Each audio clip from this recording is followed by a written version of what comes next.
Olá, irmãos, estamos aí com a nossa aula na nossa escola dominical. Espero que esse tempo tenha sido assim especial para você. Estamos falando sobre limite no casamento.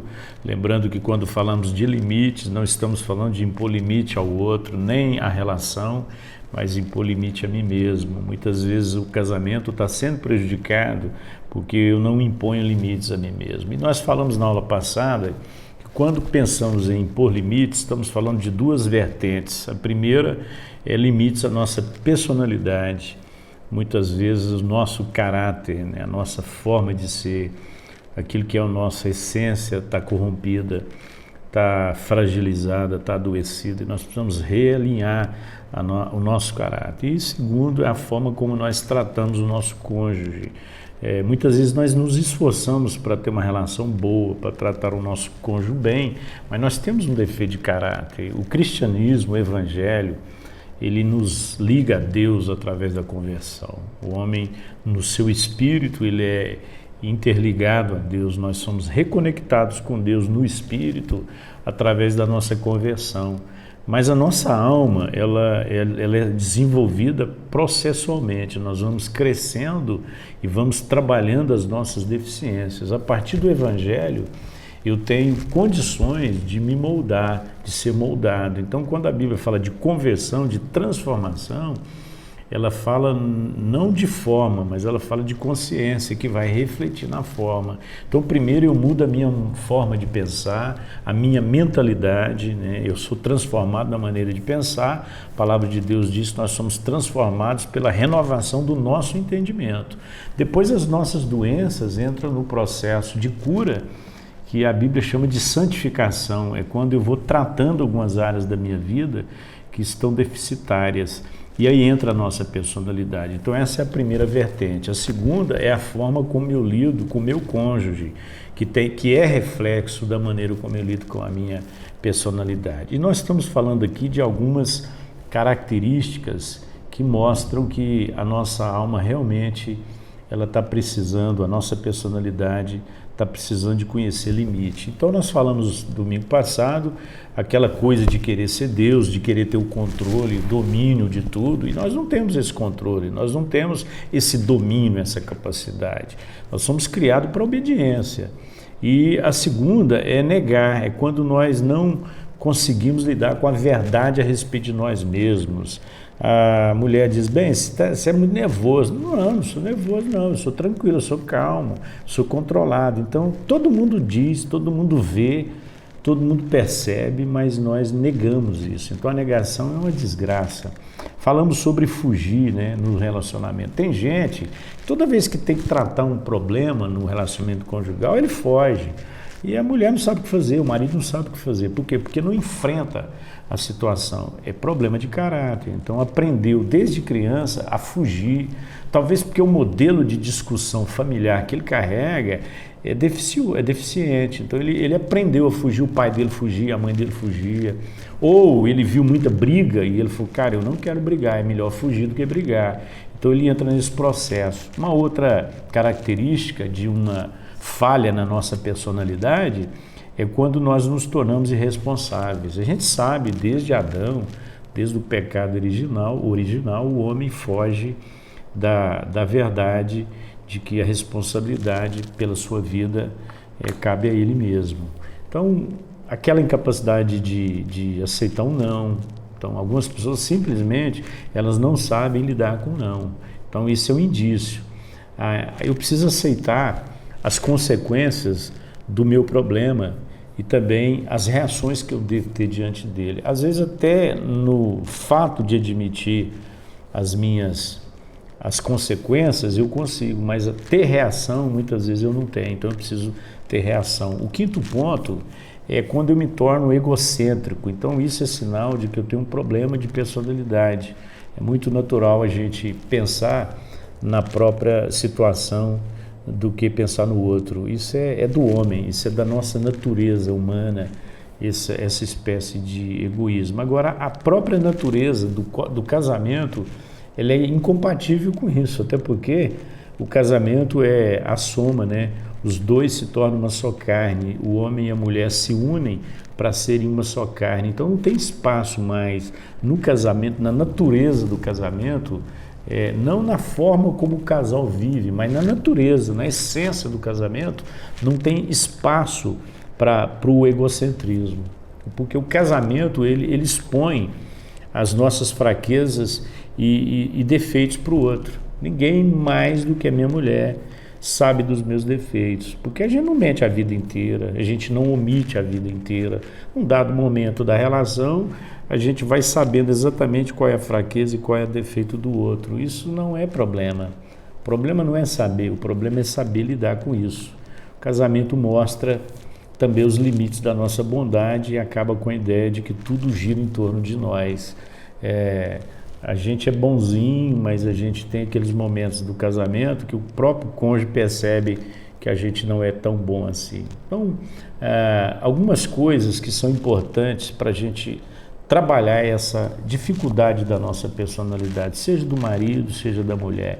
Eu quero dar aqui para você algumas dicas que vão contribuir. 3 dicas, na verdade. Primeiro, peça ao seu cônjuge que diga a você quando a relação não for uma relação de troca. Uma relação saudável, ela é uma relação de troca, onde apenas um está cedendo, apenas um está investindo, apenas um está dando na relação. Isso não pode ser chamado de relação. Quando um dos cônjuges se sente obrigado e enxergar as coisas como o outro vê, isso é sinal de que há um problema aí que precisa ser resolvido, então você tem que pedir ajuda. Segundo, aprenda a deixar de lado a necessidade de ser perfeito e especial. Não adianta.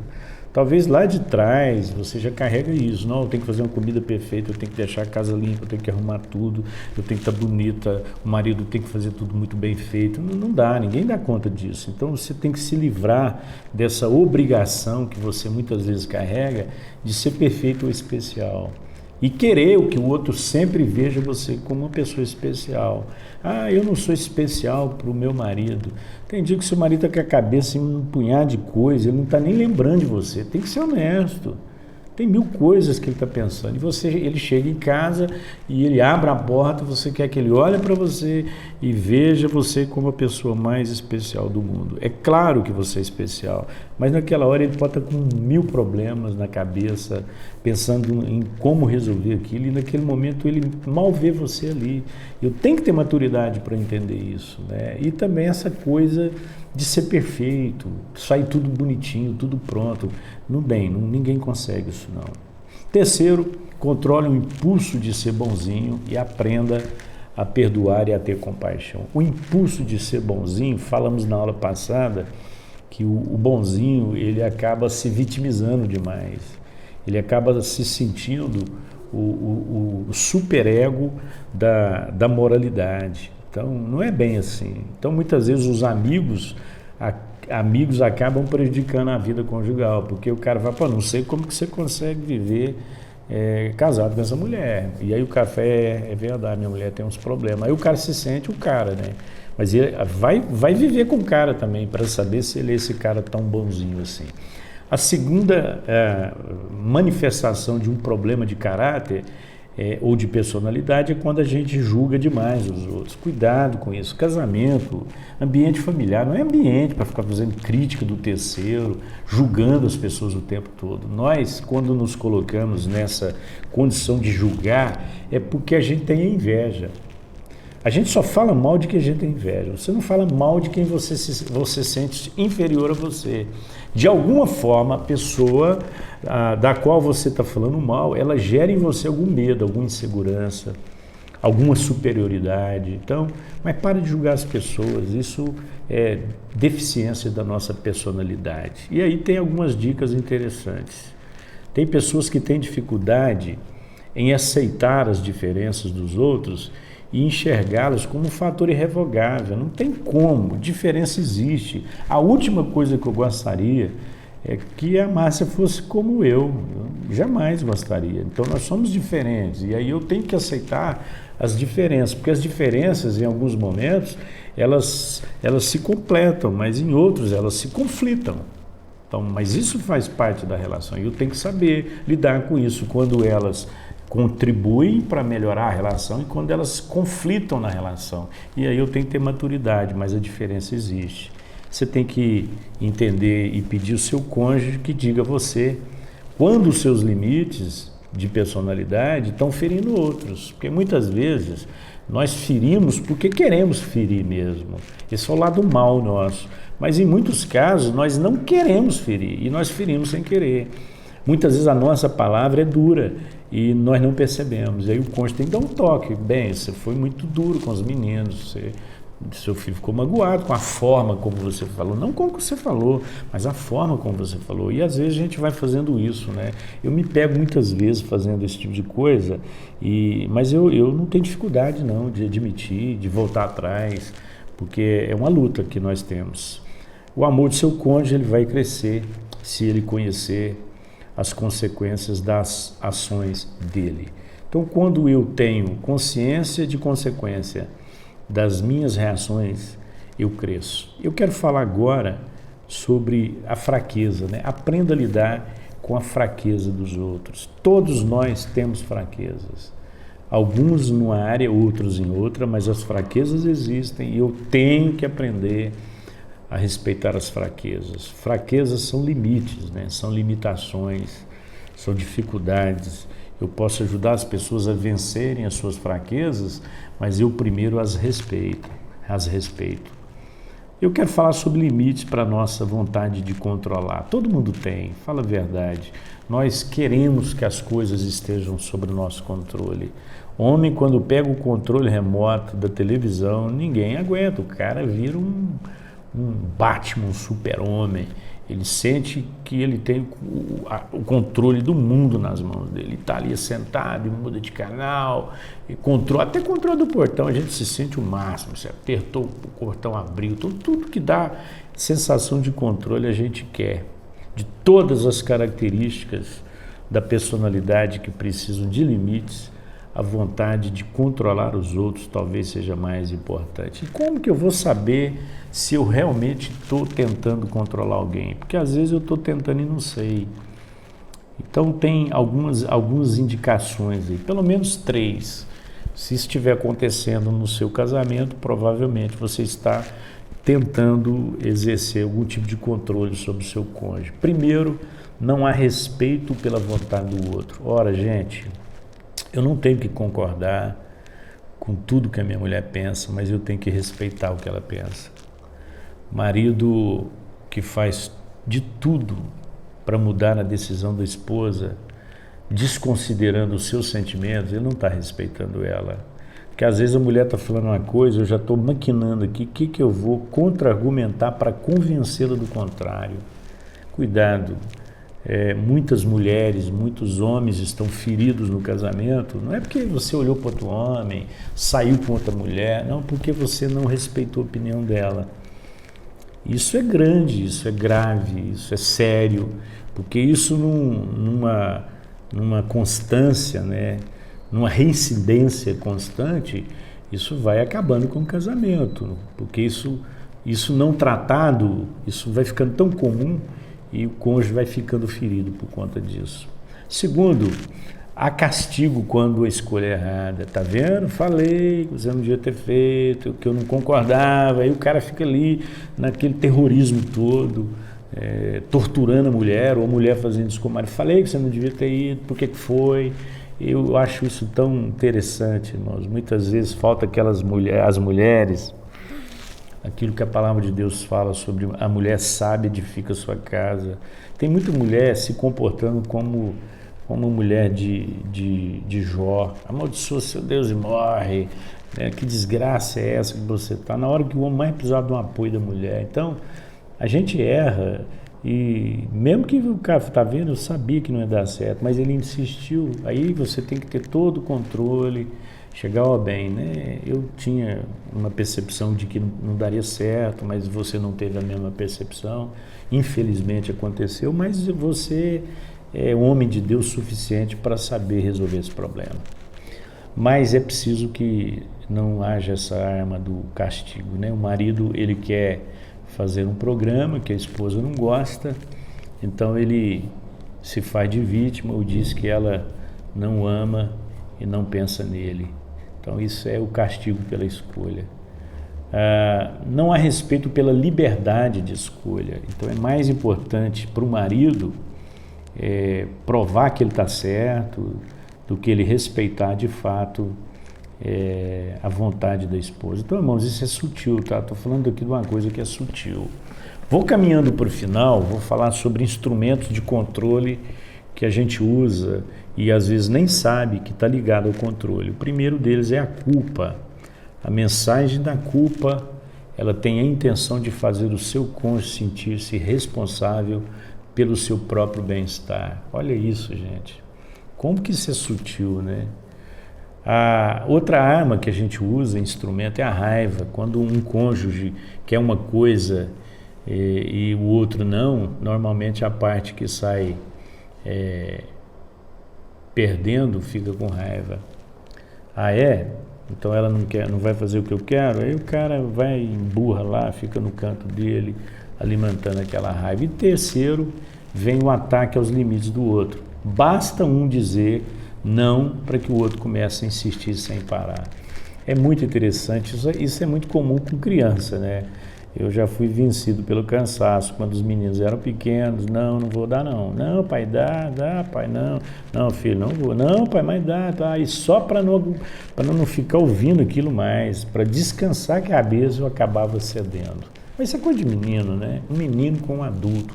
Casamento são dois adultos, então muitas vezes o cônjuge não quer, não concorda, e a gente vai insistindo até ele concordar. Tem umas coisas engraçadas. Às vezes o marido fala assim, bem, escolhe onde a gente vai, mas tem um restaurante aí que é chique demais, a comida lá é maravilhosa e tal, mas você pode escolher onde você quer, mas bem, pensa aí, tá? O lugar lá é fantástico, não tem erro. A mulher, tá bom então, bem, vamos lá nesse que você está falando aí. Então a gente faz de conta que está deixando, que está dando liberdade, mas no fundo, até isso você está controlando. Não, vou sair para fazer compra, vou comprar um móvel para a sala de casa, aí o homem, bem, vamos lá, você que vai escolher. Aí tá bom, chega lá, a mulher tá olhando, não, que lindo, não, bem, mas olha aquilo lá para você ver, tanto que aquilo é mais bonito. Tá? E aí a mulher acaba cedendo e ele fica naquele, faz de conta de que é a vontade dela que está sendo feita. E a última arma que se usa é a chantagem emocional. Gente, de todos os instrumentos de controle, a chantagem emocional talvez seja o mais eficiente. É quando um discorda e o outro mantém-se afastado até ele mudar de ideia. Ficar aqui e tal, até ele ceder. Isso é chantagem emocional. E fechando, sujeitar o nosso controle aos limites. Vamos ver agora as consequências quando nós tentamos controlar o outro. Primeiro, o preço que você tem que pagar por controlar o outro. Eu sei que às vezes, através do controle, você consegue levar a esposa ou o marido a fazer o que você quer, mas você tem o amor dele, o amor dela, o carinho dele, o carinho dela. Então, muitas vezes a gente consegue as coisas que a gente quer, mas de que maneira, né? Eu recebi um vídeo hoje, nem sei se é verdade, tá, gente? Vou passar do jeito que eu recebi, a mulher fugiu com o amante e o cara entrou, né, abriu um processo contra o amante, para ele devolver a mulher dele. A mulher não queria e tal, mas aí o juiz determinou que seria o seguinte, ia ser uma relação compartilhada, que ela ia ficar uma semana com o amante e uma semana com o marido. E o cara falou, tá vendo? Eu concordo, eu quero isso que o juiz determinou. Irmãos, pode nem ser verdade isso, mas tem muita gente se submetendo a coisas muito absurdas por conta do amor.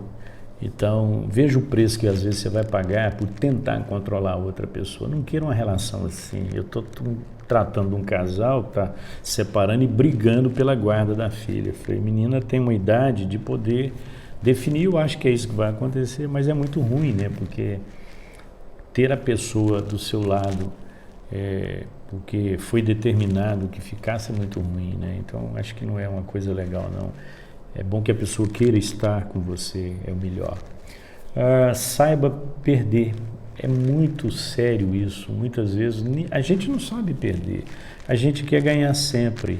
E a gente não ganha sempre. A gente perde e a gente tem que aceitar a realidade, abrir mão de que nós não podemos mudar as pessoas e muitas vezes as circunstâncias. E último, supere o problema da dependência. Isso é muito sério. O que está acontecendo com alguns cônjuges hoje? Às vezes o homem é muito dependente da mulher. Por quê? Porque ele não ampliou o seu ciclo de relacionamento. É mais ou menos assim, a minha mulher me basta. Nenhuma mulher pode bastar para um homem em tudo, né? Você precisa ter amigos, você precisa ter outras vertentes na vida que você vai dividir as suas atenções. Então, às vezes, eu sobrecarrego a minha esposa quando o meu único foco é ela. Ou o contrário, a esposa sufoca o marido quando o único foco da vida dela é o marido. Então, você tem que ampliar, não pode deixar que o seu cônjuge satisfaça todas as suas vontades e que você... se você fizer isso, né, se você jogar toda a sua satisfação no seu cônjuge, é claro que você vai ter que controlá-lo para não perder as suas vontades satisfeitas.